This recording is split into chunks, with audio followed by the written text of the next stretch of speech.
आपके साथ सुमित शर्मा। दिल्ली से बड़ी खबर, जहां कांग्रेस की बैठक में 30 सीटों पर मुहर लगी है। बाकी बची हुई सीटों पर फिर से मंथन हो रहा है। दिल्ली में कांग्रेस की सीईसी की बैठक जारी है। 144 सीटों पर पार्टी पहले ही नामों का ऐलान कर चुकी है। कांग्रेस की बैठक में 30 सीटों पर मुहर लगी है। बड़ी खबर आपको बता रहे हैं, दिल्ली में कांग्रेस की बड़ी बैठक लगातार जारी है। 30 सीटों पर सहमति बन चुकी है। खबरें ऐसी आ रही हैं, बाकी बची हुई सीटों पर फिर से मंथन हो रहा है। दिल्ली में कांग्रेस की सीईसी की बैठक जारी है। 144 सीटों पर पार्टी पहले ही नामों का ऐलान कर चुकी है। कांग्रेस की बैठक में 30 सीटों पर मुहर लग चुकी है। अब बहुत जल्द अब अगली सूची जारी होगी कांग्रेस की।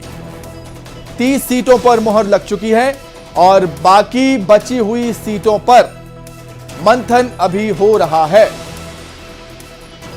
दिल्ली में कांग्रेस की सीईसी की बैठक लगातार जारी। 144 सीटों पर प्रत्याशियों का ऐलान कांग्रेस पहले ही कर चुकी है और खबरें यह हैं कि 30 सीटों पर भी सहमति बन चुकी है। मतलब 30 सीटों पर मुहर कांग्रेस ने लगा दी है। अब वो 30 सीटें कहां की हैं, कौन उम्मीदवार इन पर होगा, वो सूची आने के बाद ही पता चल जाएगा। लेकिन खबरें यही हैं कि 30 सीटों पर नाम फाइनल हो चुके हैं। बस इंतजार है सूची का, और जो बाकी बची हुई सीटें हैं उन पर कांग्रेस अब मंथन कर रही है। 30 पर नाम तो फाइनल कांग्रेस ने कर लिए। इस वक्त की बड़ी खबर, राजधानी दिल्ली से प्रत्याशियों के नामों पर मंथन लगातार जारी। कांग्रेस पार्टी का 144 सीटों पर प्रत्याशियों का ऐलान कांग्रेस ने कर दिया है। तो 30 सीटों पर मुहर लग चुकी है। क्या कुछ फिलहाल अपडेट है सीईसी की बैठक को लेकर, वो हम जानेंगे। सीधे दिल्ली आपको लिए चलते हैं। अशरफ हमारे साथ जुड़ गए हैं। अशरफ, खबरें यह है कि 30 सीटों पर मुहर लग चुकी है, मतलब 30 नाम तो फाइनल हो गए हैं। इंतजार है आने वाली सूची का। अशरफ। बिल्कुल सुमित, यही सब लोग यहाँ इंतजार कर रहे हैं कि मध्य प्रदेश कांग्रेस की तरफ से अब दूसरी सूची कब आती है।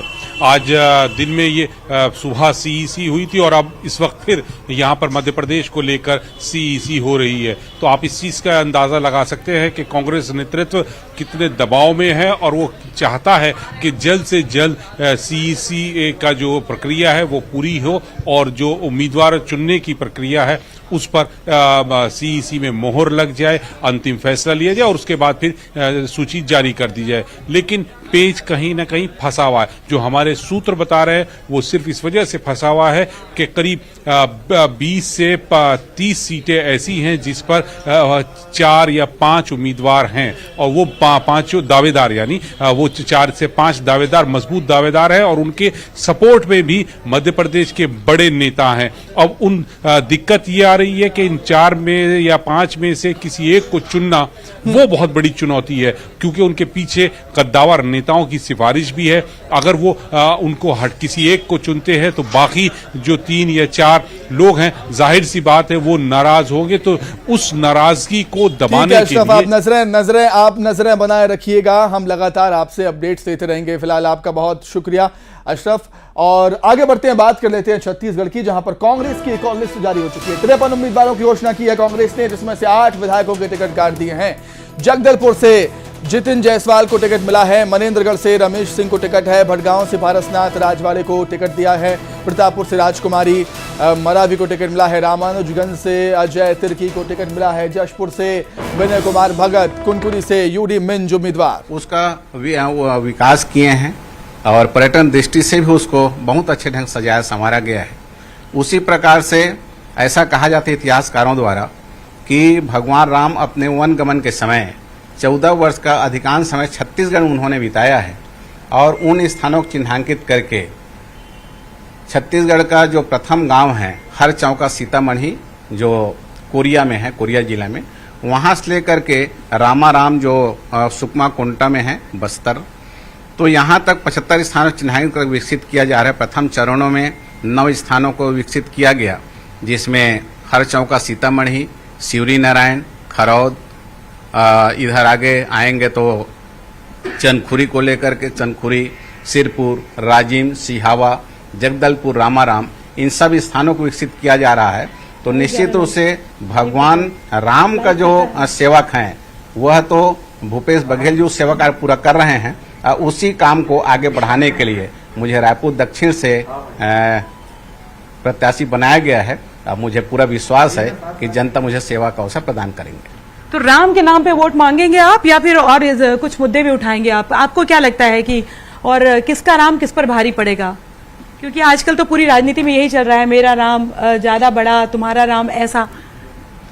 देखिए, सबसे बड़ी बात तो यह है कि छत्तीसगढ़ में माननीय भूपेश बघेल जी 5 साल में जो विकास कार्य किए हैं, मुख्य मुद्दा वह विकास कार्य रहेगा। और अभी तक के हमारे रायपुर छत्तीसगढ़ की जो रायपुर दक्षिण की जो सीट है वो मूलभूत सुविधाओं से जूझ रहा है। तो आम जनता को मूलभूत सुविधा मिले, इस बात को लेकर हम जनता के बीच में जाएंगे जी। और जैसे कि आप बताइए, जैसे कि क्या है, इतने बड़े रायपुर शहर में यह रायपुर दक्षिण है। दक्षिण में ही रहता है। मैं रायपुर दक्षिण में ही रहता हूँ। हमारे मोहल्ला में एक भी ऐसा कोई सामुदायिक भवन नहीं है जिसमें लोग अपने शादी विवाह के लिए कोई भी मांगलिक, सांस्कृतिक, सामाजिक कार्यक्रम सानंद पूर्वक कर सकें, ऐसा नहीं है जी। ये तो मैं अपनी मठ पारा का बता रहा हूँ। उसी प्रकार का यह हमारा रायपुर दक्षिण बहुत बड़ा है, तो इसी प्रकार का अनेक असुविधाएं का सामना जनता करनी पड़ती है, उसका हम लोग समाधान करेंगे, सेवा का अवसर मिले। सर, आप जब लोगों के बीच में जाएंगे तो क्या कहेंगे? क्योंकि बृजमोहन अग्रवाल जो है वो लगातार सनातन की बात करते हैं, वो लगातार राम की भी बात कर रहे हैं। अगर हम बात करें तो हिंदुत्व की जो बात करते रहे, तो क्या आप भी उस पर बात करेंगे वहां जाएंगे तो? देखिए, जनता, मुझे ऐसा लगता है कि अपनी सेवा उन्हीं को चुनता है जो सेवा कार्य कर सके।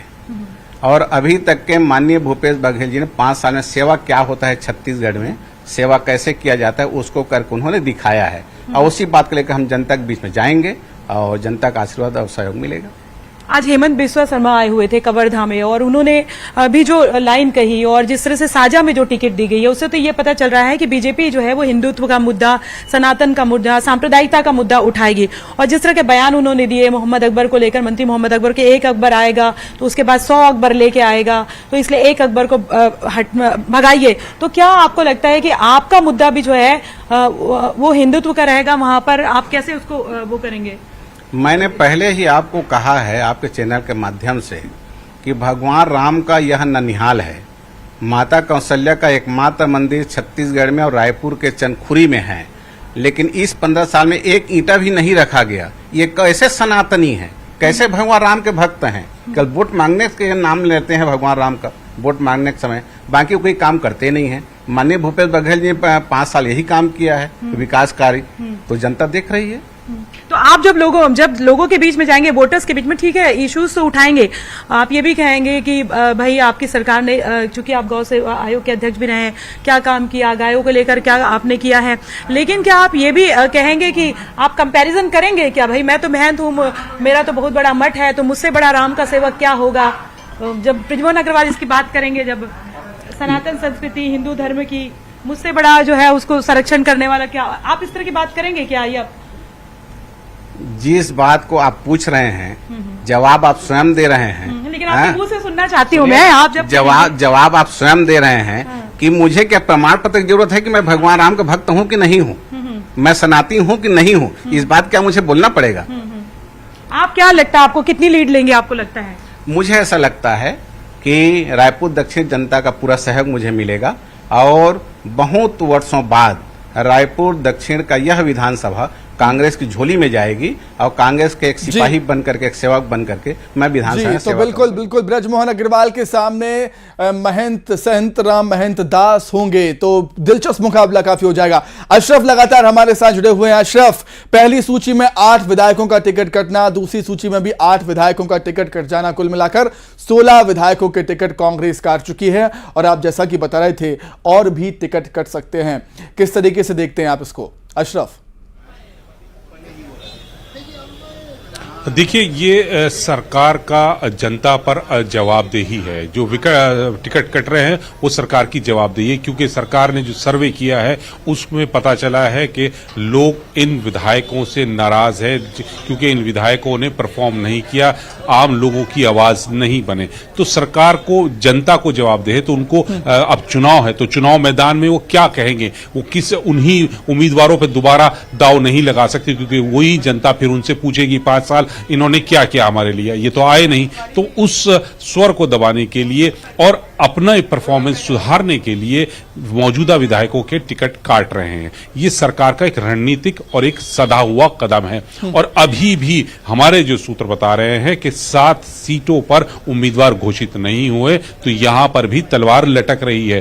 तो कि यहां पर भी कुछ उम्मीदवारों के या कुछ मौजूदा जो दावेदार हैं, मौजूदा विधायक हैं, उनके टिकट कटने तय हैं जिन्होंने परफॉर्म नहीं किया है। और दूसरा ये कि वो सर्वे में भी काफी पिछड़ गए हैं, जनता उनके साथ नहीं खड़ी है। तो क्योंकि सरकार चुनाव में जा रही है, तो सरकार जनता की अनदेखी नहीं कर सकती, चाहे वो सरकार हो या संगठन हो, पार्टी हो। तो जनता को अपने साथ रखने के लिए उनके मुताबिक फैसले करने पड़ेंगे और जनता को ये बताने के लिए कि सरकार आपके साथ है, जो आपकी आवाज नहीं उठाएगा उसको तरजीह नहीं दी जाएगी। इसी वजह से मौजूदा विधायकों के टिकट काटे जा रहे हैं। तो ये एक संदेश सरकार की तरफ से, पार्टी की तरफ से जनता को है और जनता के बीच में ये संदेश देना कि हम आपके लिए काम करते हैं, आपकी आवाज उठाते हैं। हमने विकास किया, जिन्होंने विकास किया हमने उनको टिकट दिया, वो दोबारा फिर विधानसभा पहुंचेंगे और जिन्होंने परफॉर्म नहीं किया उनकी जगह हमने नए बिल्कुल अशरफ, कुल मिलाकर कांग्रेस ने अपना एक स्टैंड क्लियर कर दिया है जनता के समक्ष भी और अपने राजनेताओं के, विधायकों के समक्ष भी कि भाई साहब, अगर जनता ने आपको चुना है तो काम करना ही होगा, नहीं तो सरकार आपको तवज्जो नहीं देगी। इस तरीके से टिकट आपके काट दिए जाएंगे। अशरफ, बिल्कुल सुमित, यही है जो आप कह रहे हैं, बिल्कुल सही बात है कि अगर आप जनता की अपेक्षाओं पे नहीं खरा उतरेंगे तो सरकार भी आपके साथ नहीं है। क्योंकि ये चुनाव है, चुनाव घोषणा हो चुकी है, जनता के बीच में सरकार को जाना है, पार्टी को जाना है, उनको जवाबदेही देनी है, करनी है। तो यही वजह है कि सरकार अपना फेस बचाने के लिए और जनता के साथ कंधे से कंधा मिलाकर खड़ा होने के लिए अपने मौजूदा विधायकों को इस बार टिकट नहीं दे रही। जिनके टिकट नहीं कटे हैं उनका परफॉर्मेंस खराब है। दूसरा ये कि वो सर्वे रिपोर्ट में भी पिछड़ गए हैं और जिनको टिकट दिए गए हैं उन पर संगठन ने, पार्टी ने भरोसा किया है और कहीं ना कहीं उन लोगों के बारे में जो सर्वे हुआ है वो पॉजिटिव आया है, लोगों ने उनके बारे में अच्छी राय रखी है। इसी वजह से सरकार उन लोगों पर भरोसा कर रही है, क्योंकि सरकार को वापस सत्ता में लौटना है, मजबूती के साथ लौटना है। इसलिए जो जनता चाह रही है, जिसका के साथ वो खड़ा होना चाहती है, कांग्रेस उनके साथ और सरकार उन लोगों के साथ खड़ी है। तो एक रणनीतिक फैसला और एक सधा हुआ फैसला है, क्योंकि आप इससे सोचिए कि सरकार को सत्ता में लौटना है और एक एक सीट बहुत मायने रखती है। क्योंकि भाजपा को आप जानते हैं कि जो इनके विपक्ष में है वो सरकार को की एक एक गलती को पकड़ रही है। अगर कहीं कुछ जरा सी गलती हो जाती है उसको बड़े स्तर पर जनता के बीच में रखा जाता। तो ऐसे में सरकार हर अपना बचाव पहले ही कर रही है कि जो विपक्ष है वो जनता में जाकर सरकार या संगठन की बदनामी ना करे, उनकी खिल्ली ना उड़ाए, उनकी किरकिरी ना करे। इसलिए बचने के लिए सरकार और संगठन ने पहले ही खुद फैसला कर लिया कि जो नॉन परफॉर्मेंस वाले विधायक हैं उनको चुनाव मैदान में नहीं उतारा जाएगा और जिन पर जनता भरोसा कर रही है, जिनके पक्ष में उन्होंने सर्वे में अपनी राय रखी है, उनको मौका दे रही है कि वो विधानसभा तक पहुंचे और जनता की आवाज बनाए। इसके जरिए सरकार मजबूत भी होती है, क्योंकि अगर वो विधानसभा में पहुंचते हैं यानी वो सरकार के लिए, अपनी सरकार बचाना कांग्रेस के लिए आसान हो जाता है। वो एक ये रणनीतिक और सदा हुआ कदम माना जाता है। सुमित, बिल्कुल ठीक बात कही अशरफ आपने। अशरफ, सिटिंग एमएलओ के टिकट काट देना कहीं ना कहीं एक बहुत अच्छा फैसला, बहुत अच्छा कदम कहेंगे हम, और कहीं ना कहीं मास्टर स्ट्रोक भी हम इसे कह सकते हैं, क्योंकि जब आप प्रत्याशी घोषित करने के बाद वोट मांगने के लिए जनता के बीच ही जाएंगे ना, उनके सामने कैसे जाएंगे? अगर उनका विरोध का सामना करना पड़ा तो चुनाव में भी कहीं ना कहीं गड़बड़ हो सकती है। कांग्रेस ने इस चीज को भली भांति भापा और सिटिंग एमएलए के टिकट काट दिए, जो कि एक बहुत बड़ा फैसला है ये। बिल्कुल सुमित, देखिए हर चुनाव में इस तरह के मुद्दे सामने आते हैं कि जहां पर जो जनता है या मतदाता हैं वो लोग अपने इलाके में एक बैनर लगा देते हैं कि हमारे क्षेत्र में फलानी पार्टी के या फलाने लोग ना आए क्योंकि हमारे यहाँ काम नहीं किया गया। तो सरकार उस स्थिति से बचने के लिए पहले ही ये कदम उठा रही है, क्योंकि अब वो राजनीति नहीं रही है कि जहां आप ये सोचे कि आप 5 साल बाद जनता के बीच में जाएंगे, उनके 2 महीने पहले पैर पकड़ लेंगे तो जनता मान जाएगी। आज वो जमाना नहीं रहा है और इस चीज को लोग समझ रहे हैं। कांग्रेस का राष्ट्रीय नेतृत्व हो या छत्तीसगढ़ सरकार का नेतृत्व हो, वो बहुत अच्छी तरह से समझ रहा है कि जनता के बीच में रहना है तो उनकी अपेक्षाओं को पूरा करना है। सिर्फ यही नहीं कि आप चुनाव के समय में गए और जनता की आवाज बन गए, उनके साथ खड़े हो गए। आपको उनके लिए 24 घंटे 365 दिन काम करना है, उनके लिए काम करना है, तभी आप सत्ता में बने रह सकते हैं और अपना जो संगठन है उसको मजबूत कर सकते हैं, सत्ता में रह सकते हैं। अगर आप जनता के बीच में नहीं जाते, उनकी आवाज नहीं उठाते, उनकी अनदेखी करते हैं तो जनता आपको सत्ता से बेदखल करने में भी देर नहीं लगाती, क्योंकि वो पहले की राजनीति होती थी कि जहां पे आपको पता चल जाता था कि मूड क्या है और आप जनता के बीच में जाके अच्छी बातें करते थे, अच्छे वादे करते थे, जनता फिर आपको भरोसा कर लेती। लेकिन आज की परिस्थितियां बदल चुकी हैं, बहुत हाईटेक हो चुकी हैं, लोग तकनीक का फायदा उठाते हैं और जनता जब कोई नेता उनके बीच में जाता है तो पूर्व में किए गए वादे, उनकी पूर्व में किए गए अशरफ, मैं आपको यहां पर रोकना चाहूंगा, मैं अशरफ आपको रोकना चाहूंगा, दोबारा लौटूंगा आपके पास, बने रहिए हमारे साथ। सूरजपुर के भटगांव से कांग्रेस ने तीसरी बार पारसनाथ राजवाड़े पर भरोसा जताया है। उनसे बात की हमारे संवाददाता ने, क्या कुछ कहा उन्होंने, सुनिए। छत्तीसगढ़ में कांग्रेस ने अपनी दूसरी सूची जारी कर दिया है, जहां सूरजपुर के भटगांव विधानसभा में लगातार तीसरी बार जो है सीटिंग एमएलए पारसनाथ राजवाड़े पर कांग्रेस ने भरोसा जताया और फिर से एक बार विधानसभा चुनावी मैदान में उनको खड़ा किया है। ऐसे में जो लगातार कयास लगाए जा रहे थे भटगांव विधानसभा को लेकर, खासकर कि यहाँ जो है टिकट कटने के आस बताए जा रहे थे, लेकिन जो आला कमान है कांग्रेस के, उन्होंने तीसरी बार फिर से पारसनाथ राजवाड़े पर भरोसा जताया। खुद हमारे साथ तो मौजूद है सिटिंग एमएलए, आप तो उम्मीदवार के रूप में आप मैदान में खड़े हैं, क्या कुछ कहेंगे? आप पर पार्टी ने फिर तीसरी बार भरोसा जताया। केंद्रीय नेतृत्व पार्टी को मैं बहुत बहुत धन्यवाद करना चाहूंगा, हमारे प्रदेश नेतृत्व को भी धन्यवाद करना चाहूंगा कि उन्होंने मुझे तीसरी बार इस मैदान में चुनाव लड़ने का अवसर प्रदान किया है और जिन्होंने भरोसा जताया है, और इस भरोसा को कायम करते हुए मैं पूरे लगन के साथ काम करूंगा और इस सीट में विजय हासिल हो, इसके लिए हमारे पूरा टीम साथ में मिलकर काम करेगा।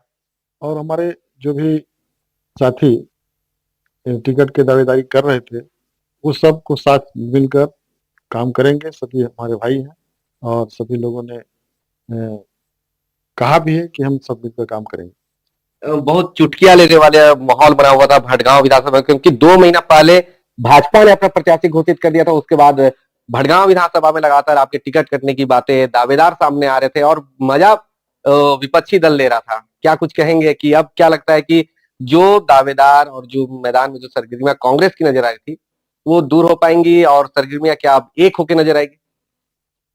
विपक्ष तो अपना काम कर रही है, विपक्ष को मैं कुछ नहीं कहूंगा। विपक्ष जो अपना जो करना था उन्होंने किया। ये जरूर है कि उन्होंने बहुत पहले टिकट दावेदारी जो किए तो उनको टिकट वितरण किया था।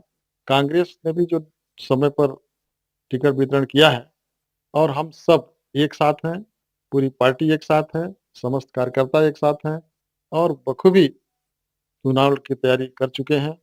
कोई कहीं देर सवेर नहीं हुआ है और अच्छे से तैयारी भी हुई है। हम लोग अपनी सीट को निकालेंगे, पूरा प्रदेश में कांग्रेस की सरकार बनेगी और हमारे हाईकमान ने जो कहा है कि 75 पार, उसको पूरा करेंगे। बेहद संक्षिप्त में एक चुनावी मुद्दे भटगांव विधानसभा में क्या कुछ रहेंगे और कितनी चुनौती होगी आपके पास इस बार, क्योंकि तीसरी बार आप पर पार्टी ने भरोसा जताया है?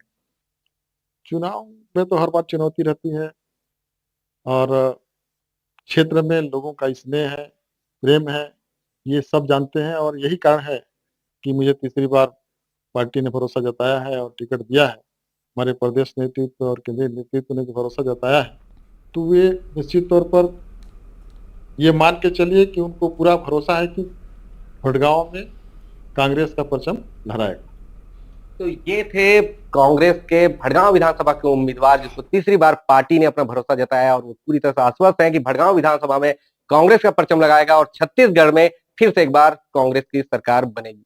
वरुण राय, न्यूज़ 18 सूरज। आइए अब देखेंगे इलेक्शन टॉप 10।